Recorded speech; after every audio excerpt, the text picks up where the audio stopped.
Hi, this is Attorney Barry Miller, President of The Closing Agent, and I want to talk to you today about 1031 exchanges. With the economy picking up, 1031 exchanges are very popular, and this is a way to defer your taxes. Now you've got to remember that 1031 exchanges can only be used for investment property. So first, you cannot use this for your principal residence. And basically what it does is it takes your profit from your transaction and lets you transfer that basis onto the new property. So therefore you're deferring your taxes.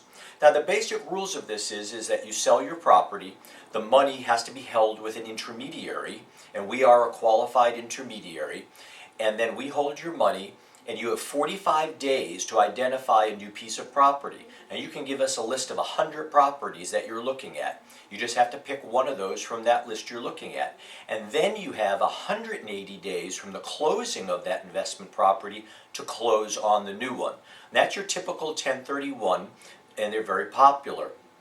Investors should definitely use these if you're an agent and that you have a seller that's selling an investment property. You should suggest this to them. Now the other nice thing too is if you're selling one property, you can take the profits and invest them in 2, 3, 4, 5 properties. There's no limit. So if somebody has a windfall, for example, and makes $1 million on a piece of property, they don't have to reinvest it in one.